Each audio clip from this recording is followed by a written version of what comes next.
Welcome to the Hashimoto's Doctor Podcast. You're now part of a growing community of people determined to take their health back through education and self-empowerment. But because of the healthcare system today, we don't have access to the types of healthcare that we want. So we have to do things differently. We've got to do things smarter, and we do that by becoming our own advocates. This podcast will give you the perspective and thoughts of one of the world's leading Hashimoto's doctors. So let's get started. Hi everyone, Dr. Shook here. I hope you're doing well today. In today's podcast, I want to talk to you and go over the key nutrients that you need to consider. I'm even going to go into the amounts that are very likely going to be most beneficial to someone that has thyroid dysfunction to make sure that your thyroid physiology has and your body has what it needs to carry out normal production and even give you some protective benefits to some of the inflammatory byproducts that are created through the production of thyroid hormone.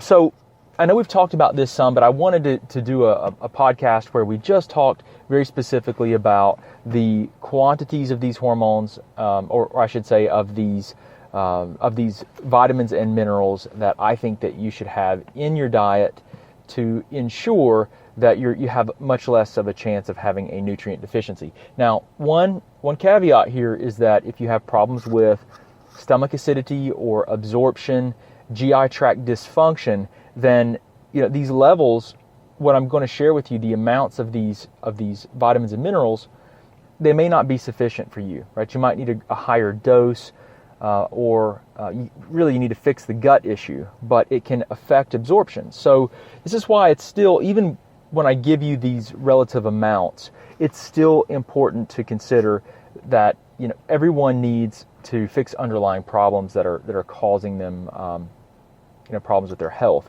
So if you're having gut-related issues or you don't digest well, there's a lot of different things that can create that. Then you're going to need a higher dose. But rather than dosing higher, I would recommend that you figure out what the problems are and you fix them. Okay. So all right, let's talk about some key nutrients here for thyroid regulation. These are going to be like daily doses for someone that's hypothyroid. Okay, so selenium, typically somewhere between 200 to 400 micrograms. Okay, so 200 to 400 micrograms is going to be the appropriate dose for selenium on a daily basis. When you look, the next thing that I would add in would be zinc, 15 to 30 milligrams. Okay, that's zinc, 15 to 30 milligrams. Vitamin D, typically, and I'm going to say this is a minimum, 2,000 IUs, which that's how vitamin D is measured, is in international units. Vitamin A, 2,000 IUs. Again, this is probably going to be a minimum here. Some people, we dose both of these at significantly higher doses for a prolonged period of time. Iodine at 150 micrograms per day.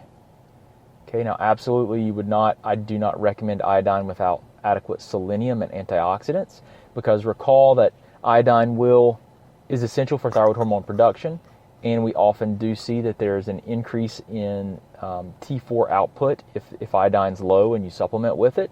However, a byproduct of thyroid hormone metabolism and production is what? Hydrogen peroxide. And selenium is essential for the production of glutathione peroxidase, which helps to reduce or neutralize that hydrogen peroxide that can be inflammatory and create problems. So, iodine is one of those things that you've got to have it in the right amounts, right? That's really important to understand the right amounts, but you've also got to have other complementary minerals and whatnot that help to reduce any of the potential inflammatory impacts that may be seen. And then iron, 15 to 20 milligrams, and this is in menstruating women. Okay, 15 to 20 milligrams is typically needed to help maintain iron status. And this is something that's huge. I mean, I see lots of problems with iron metabolism, and if you have problems with the absorption of iron or with keeping your iron levels adequate, then there's probably a hormonal issue where there's excessive bleeding. There's something going on that's causing you to bleed excessively, which, obviously your OBGYN needs to take a look at that, and then also you need to look at the gut and make sure you can absorb it. But anyway, these are the main key nutrients I wanted to share with you guys today. If you have any questions or you need anything, please don't hesitate to reach out to us. Thanks. Thanks so much for listening. We hope you enjoyed hanging out behind the scenes with Dr. Shook. You can also talk with and learn from Dr. Shook through Facebook Live on our Facebook page at the Office of Dr. Brad Shook. Don't forget, you can also get access to our videos, guidebooks, and thyroid programs at www.drbradshook.com. Oh yeah, and don't forget one more thing. We can change the world one person, one family, and one community at a time. Until next time, remember, today is your day, and no one will tell you who you are and what you can be.